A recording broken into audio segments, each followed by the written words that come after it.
Assalamu alaikum.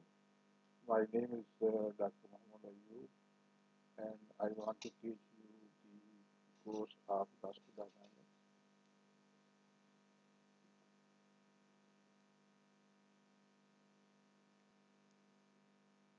आपके पास जो notes मैंने भेजे उन नोट्स का जो पेज 34 है उसके ऊपर टॉपिक है आइसोट्रॉपिक मटेरियल। मैं इसके बारे में आपसे डिस्कस करना चाहता था। The material whose elastic properties are the same in every direction is said to be isotropic material. Isotropic यानी every direction से हमारी मुराद 3 डायमेंशन है, x direction, y direction, z direction.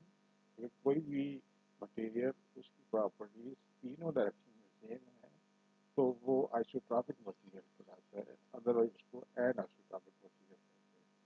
ठीक है, और इसी आइसोट्रॉपिक मटेरियल से मुतल्लिक हम चीज़ें डिस्कस करेंगे। For example, to discuss the stress vector, let us assume when a body is deformed under the action of external force, the arrangement of its molecules are disturbed so that forces acting within the body are no longer in equilibrium. यानी जब हम किसी body पे force apply करते हैं तो उसके जो इंटरनल मॉलिक्यूल उनकी अरेंजमेंट डिस्टर्ब होती है और बॉडी इक्विलिब्रियम में नहीं रहता। लेकिन जब आप फोर्स हटा दें और बॉडी वापस इक्विलिब्रियम में आ गया तो इसका मतलब वो इलास्टिक बॉडी है। अगर वापस इक्विलिब्रियम में नहीं आती है, स्टिक हो जाते हैं पार्टिकल, तो इसका मतलब वो बॉडी है प्लास्टिक बॉडी। तो the difference between elastic and plastic body, elastic bodies में जब आप फोर्स रिमूव करते हैं तो बॉडी के पार्टिकल्स मॉलिक्यूल्स वापस आ जाते हैं, जबकि प्लास्टिक में ऐसा नहीं होता।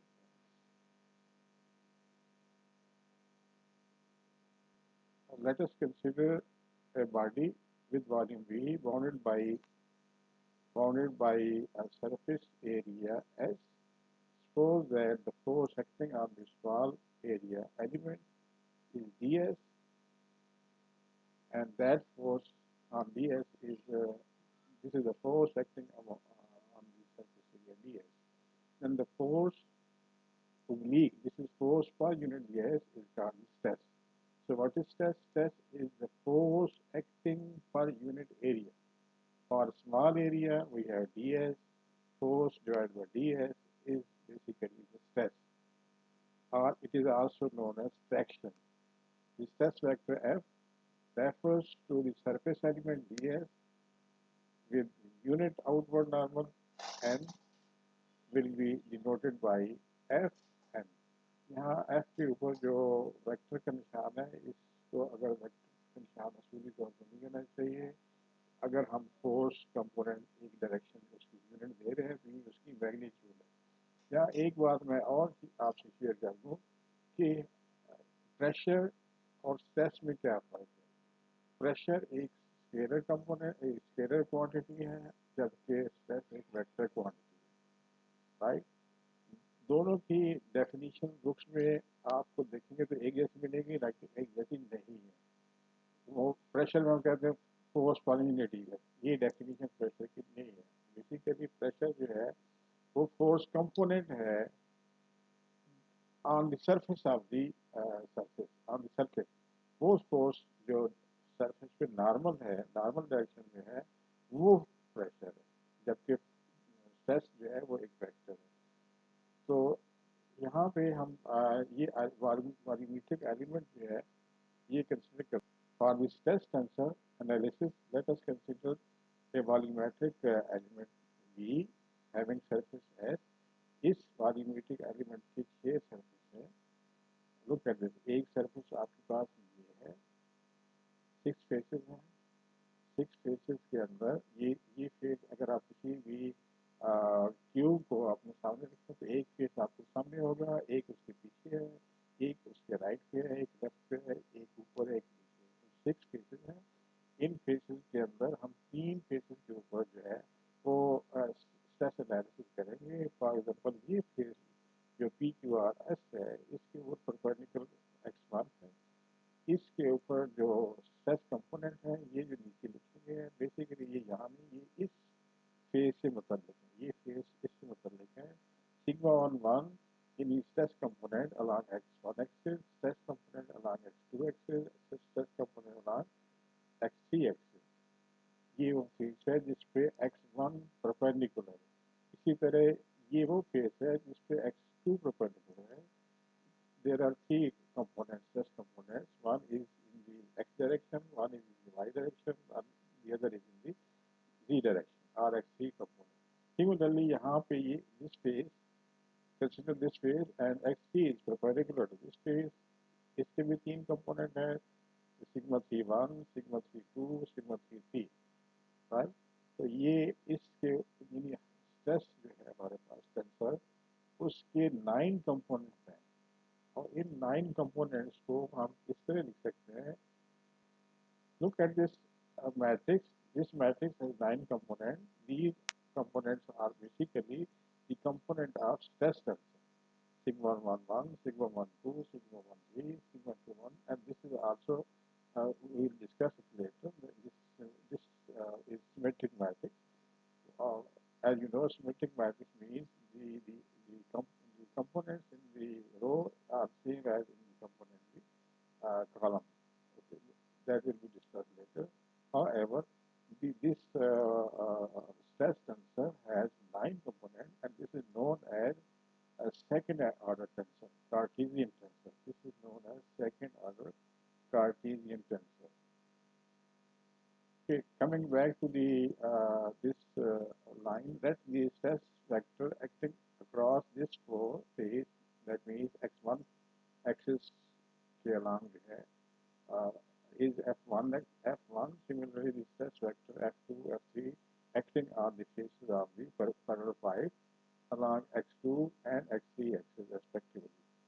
In general, fi stress vectors along xi, then fi can be resolved into component form along x1, x2, x-axis. These are the stress components. Component of fi along x-axis, that means here it should be sigma 1i along x-axis. So that means there are three components. I varies from 1 to 3, sigma 1, sigma 1, 2, sigma 1, 3. Similarly, this is sigma, the other components are there. Okay. Note that sigma 1 ij is known as stress tensor. The diagonal components sigma 1, sigma 2, sigma 3 are known as tensile stresses or normal stresses. And remember that these sigma 1, sigma 2, sigma 3, basically these are the pressures, and other 6 components are known as shear stresses. The components other than where I is not equal to j, where I is not equal to j means these 3 components as well as these 3 components are called shear stresses as told before. Number 4 is if sigma ii are only non-zero components, then stress tensor sigma ij is called pure tension. That means जो बाकी components हैं sigma 1, 2, sigma 1, 3, sigma 2, 1, sigma 2, 2, all others are जो diagonal के ऊपर चीजें हैं वो non-zero हैं, बाकी सारी zero हैं, तो फिर ये आपके पास इस pure tension कहलाता है. Number 5 is sigma ij, where I is not equal to j, are the only non-zero components, then the stress tensor is called pure shear stresses. यानी जब diagonal के ऊपर zero है, half the diagonal जो है वो non-zero है, तो फिर well, in the theory of elasticity, the body is said to be in equilibrium if it does not exhibit any translatory or rotating motion. The following two conditions of equilibrium must be satisfied. Number 1, the resultant of the body and the surface forces acting on the body must be zero. So there are two types of forces acting on the body. One is known as surface force, that is called body force. Surface force और body force जो है उसकी details आपको अलग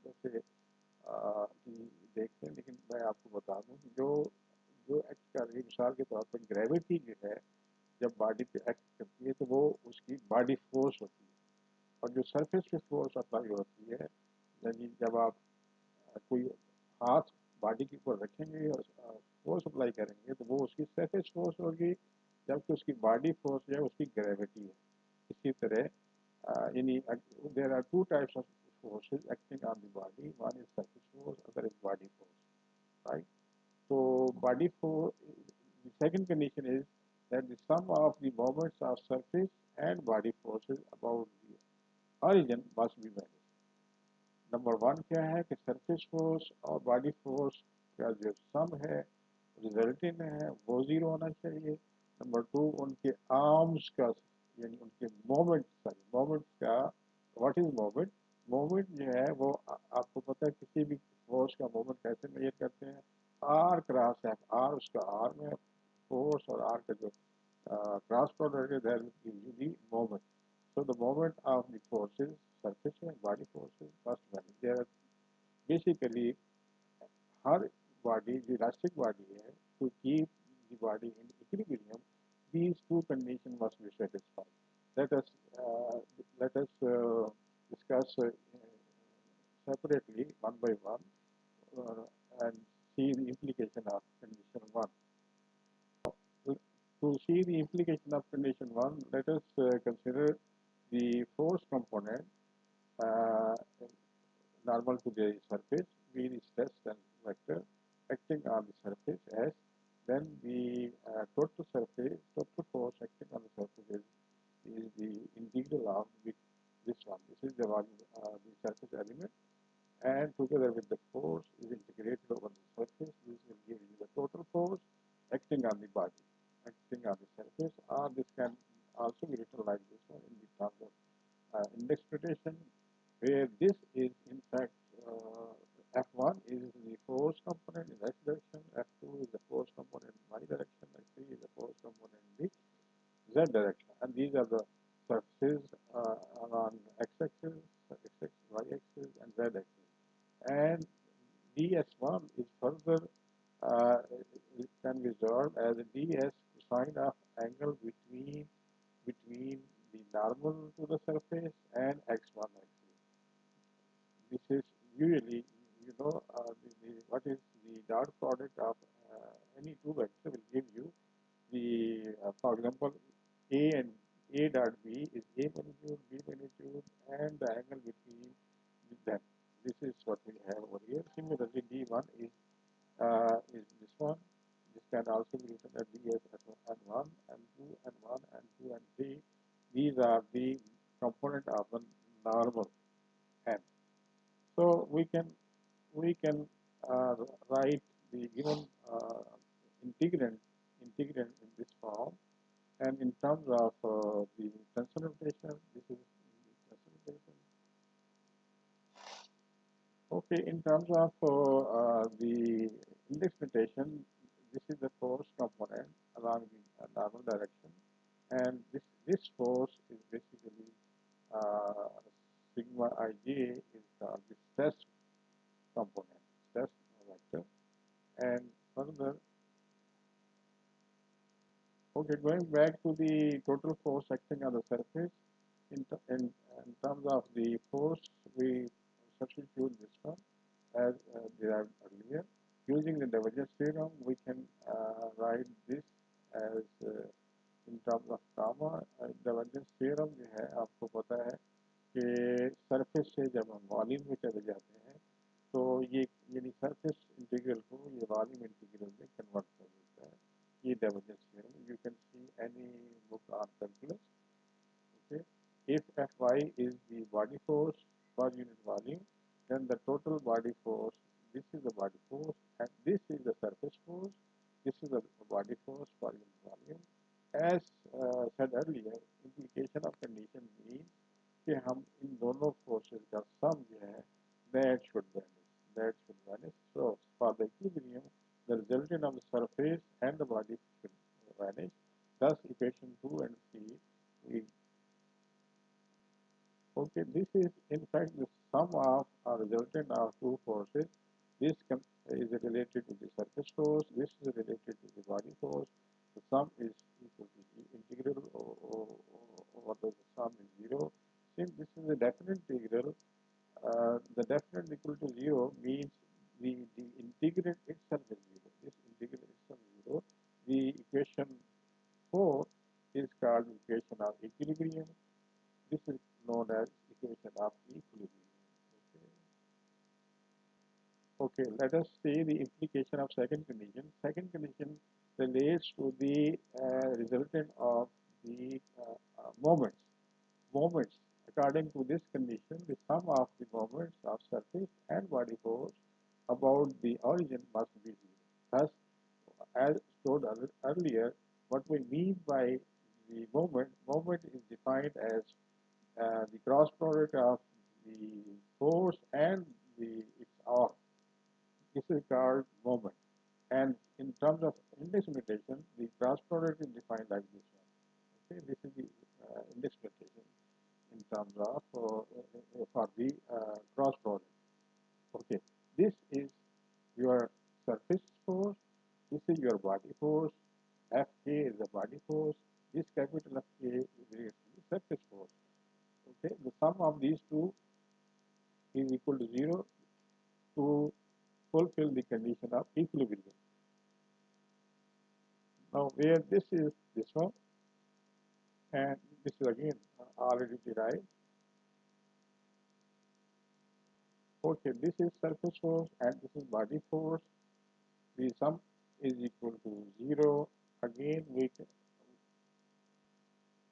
using the divergence theorem, we can convert the surface into the volume integral, and this term which previously was involving integral over surface, now it is over volume. Now we can combine these two terms like this one, and similarly on the same reasons, because it deals with the definite integral. The definite integral means the integrand itself must be 0. So we arrive at equation number 8. Epsilon ijk sigma jk is equal to 0. Epsilon ijk is basically a symbol used for the cross product. Now here for I is equal to 1, the equation has from 8, if we have put y this one, then from this index notation, as already everything is clear, previous lecture we have discussed many times in the previous lecture, that for I, if we fix 1 over here, then we can take only the other two values, 2 and 3 for j and k. So for sigma ij, j is equal to 2, k is equal to 3, and this is j is equal to 3, and k is equal to 2. This is minus is because of the orientation, and from here we see that sigma 2 c is equal to sigma c2. Similarly, we can prove that sigma 1 c is equal to sigma c2 and c1, and sigma 1 2 is equal to sigma 2 1. जो चीज़ मैं आपसे पहले discuss कर चुका था for the stress tensor कि stress tensor के component जो है वो सिमेट्रिक होते हैं. वहाँ पे मैंने बात की थी सिमेट्रिक से मुराद हमारी ये है सिग्मा 1 2 और सिग्मा 2 1 सेम है. इसी तरह सिग्मा 1 3 और सिग्मा 3 1 भी सेम है. ठीक है, तो ये सिमेट्री की this is the condition for symmetry. Okay student, now let us make the analysis of strain. The application of external force. On the application of external force, the position of some or all the particles of the body is changed. The body is said to be strained or deformed. जब हम force apply करते हैं तो force के particles अपनी position change कर देते हैं, और वो जैसे मिसाल के तौर पे अगर इलास्टिक बॉडी को एक कोने पे आप अप्लाई करेंगे तो वो उसकी शेप टेढ़ी हो जाएगी, तो वो स्ट्रेन कंडीशन हो जाएगी, उसको कहते हैं strain. And let us discuss the displacement vector. यानी जो पार्टिकल अपनी पोजीशन चेंज करेंगे, अपनी पोजीशन चेंज करने का मतलब ये है कि वो अपनी डिस्प्लेस करें, डिस्प्लेसमेंट होगी उनके अंदर, एक पोजीशन से दूसरी पोजीशन पे जाएंगे.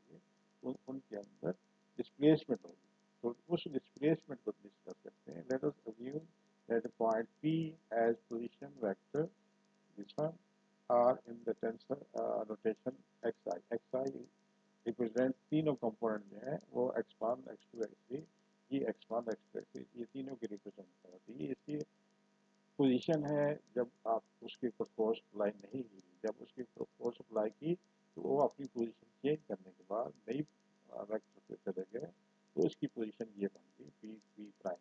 ठीक है, ओके। तो यानी पोजीशन अब फोर्स अप्लाई करने से पहले पोजीशन पी थी, फोर्स अप्लाई की तो उसकी पोजीशन पी प्राइम होगी। लेट अस सी कि कितनी डिस्प्लेसमेंट हुई इसके अंदर। तो you is the displacement and it is a vector p prime vector। that means के जो पोजीशन p प्राइम का वेक्टर है उसमें से हम माइनस करेंगे पोजीशन p का, तो ये हमें डिस्प्लेसमेंट मिलेगी। ये डिस्प्लेसमेंट होगी in the vectorial notation. In tensor notation ui is equal to xi minus xi prime minus xi, right. ये डिस्प्लेसमेंट कितनी डिस्प्लेसमेंट हुई है जब हमने बॉडी के ऊपर फोर्स अप्लाई की तो उसके अंदर स्ट्रेन बना, स्ट्रेन की वजह से जो पोजीशन चेंज हुई है वो कितनी डिस्प्लेसमेंट हुई है, ये this is what we have indicated one. Okay, तो डिस्प्लेसमेंट की वजह से स्ट्रेन जो डेवलप हुई है उसको उसका एनालिसिस वो एक टेंसर नोटेशन बनती है, उसका एनालिसिस करते हैं। First one is called the Lagrangian strain tensor। What is the Lagrangian strain tensor? Let us derive through certain procedure. Let us consider a body with volume V enclosed by the surface S. Let P, which is the position vector before the application of force, and Q is the position vector after the application of force। यानी ये particle जो है P से Q पे move कर गया है। Be the two neighboring particles lying closely in the body, so the after deformation P and Q are changed to this one। Sorry, ये दो पार्टिकल है, एक पार्टिकल ये है एक पार्टिकल ये है, तो उन दोनों की पोजीशन चेंज कर दी है। Okay, now the displacement vector is given by as said earlier, this is the displacement vector। So from here xi prime is equal to xi plus this one। So now we find the differential form of xi prime। The differential of xi is equal to the derivative of ui respect to xi। We will use chain rule for ui because ui is depending upon three components x1, x2, x3 and x that is why we are taking this term which is involving dx1, this term is involving dx2 and this is dx3 plus differential of xi। So in terms of index notation we can write in this equation form। Okay, so this is the previous equation in terms of index notation। यहाँ look at this, ये चीज जो है ये basically represent कर रही है partial ui with partial x1, partial dx1, partial ui with partial x2 dx2 plus partial ui with partial x3 dx3। ये वो तीन terms हैं और उनको index notation के अंदर तीनों को combine कर दिया। Now if we have it ti is the unit tangent to the arc length ds joining from P to Q, ये this is the arc length joining from P to Q। इसके ऊपर अगर ये tangent है, unit tangent means the dot product of itself is equal to 1। So this is equal to this one and we can write in this way। Similarly ds prime can be written like this one। Okay, putting the values of dx prime and dx prime from previous equation over here, this is the value of dx prime, this is the value of dx prime, and both have different indexation। This is j and this is k, just to identify that these are two different quantities। Then we just multiply it and simplify it। Simple calculations are, you can understand everything over here, no problem। Look at this, ये this term जो है ये आपके पास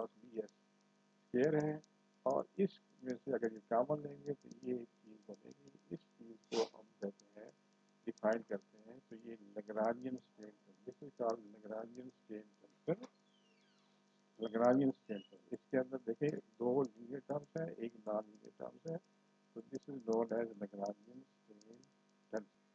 Lagrangian strain tensor को अगर आप और से देखें तो ये सिमेट्रिक है, यानी इसके अंदर J और K जो है अगर इसको इंटरचेंज करेंगे तो डेफिनेशन में कोई फर्क नहीं पड़ेगा, डेफिनेशन में have the same value over here. तो इसके अंदर ये दोनों इक्वल होंगे और इसको this is symmetric Lagrangian strain tensor. Now come to the infinitesimal displacement. If the displacement ui of the particle of the body is very small, then the quantities ui comma j and ui comma k will also be very small, so that their product can be neglected. Look at this. This is the Lagrangian strain tensor. इसमें अगर आपके पास these quantities are very small, इनका product और small हो जाएगा, तो उसको हम निगलेक्ट कर सकते हैं. अगर इसको हम निगलेक्ट करेंगे तो हमारे पास जो बाकी बची ये दो टर्म बचेंगे, तो इस टर्म को हम एप्सिलॉन जे के साथ रिप्रेजेंट कर सकते हैं. एप्सिलॉन जे के means this is the strain for the particles which have very small displacement. This is also known as linearized strain tensor. Linearized से मुराद हम ये है कि इसकी जो नॉन लीनियर टर्म्स हैं वो हमने खत्म कर दिया है, लिहाजा अब ये linearized हो गई है.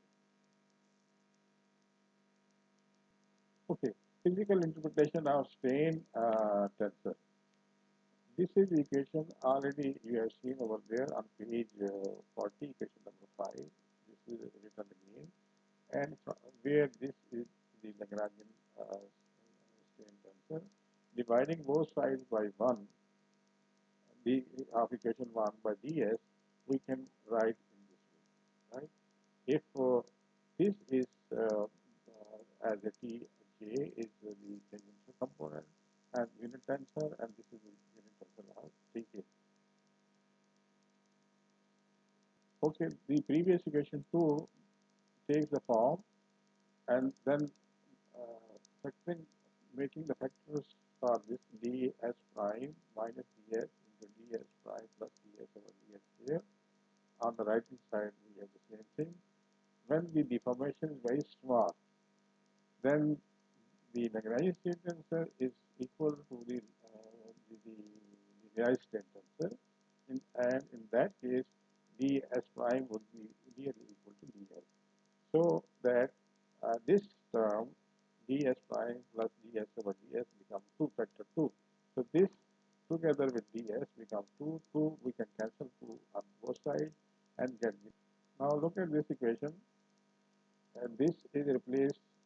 This is in fact substituted in terms of the Lagrangian strain tensor, which is E epsilon jk, and you can see very well over there. There's no factor 2 over here. 2 is cancelled on both sides. If we choose both Ti and Tk be the unit tensors, these are the unit. This is the unit tensor on x-axis. This is unit tensor on z-axis. So similarly with y-axis. Similarly, we can choose the unit tensor on z-axis.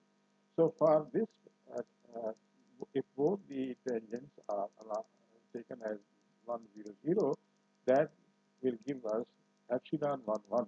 Means I is 1, J is 1, K is 1. 1 means x1 direction, 2 means x2 direction, 3 means x3 direction. So we are looking at the definition. That means this is 1 along x-axis, this is also 1 along x-axis, so that means this is equal to epsilon 1, 1, which is known as engineering pure deformation or pure strain in the x1 direction. Similarly, we can calculate x2, 2 and epsilon x2, 2 and epsilon 3, the components along x2 and x3 directions. Okay, consider two mutually perpendicular vectors d1xi and d2xi in undeformed state of body. Similarly, these are the two mutually perpendicular positions in the deformed position. this is the relation between undeformed deformed positions. The differential is like this one, and this is already noted through and derived through equations. Different procedure you know already. Okay, with simple mathematics, we can see over here. This is the angle between the two uh, positions, two vectors. Phi is angle between these two vectors, and similarly we can further say this is basically delta ij canonical delta. This is also canonical delta. Okay, these are the simple derivations. Uh, uh, Please note that this symbol is used for gamma. Please make a correction. This is used for gamma. So this sine of gamma is equal to sine of pi by 2 minus phi. Phi is the angle between these two vectors. Okay, students, basic equations of theory of elasticity. We always deal with the basic equation like this. This is, this is the equation derived through condition 1, and this is the strain. So we will only deal with these two type of things over here. This is a stress and this is strain. Next is the generalized Hooke's law. Generalized Hooke's law is concerned with the relation between strain and strain and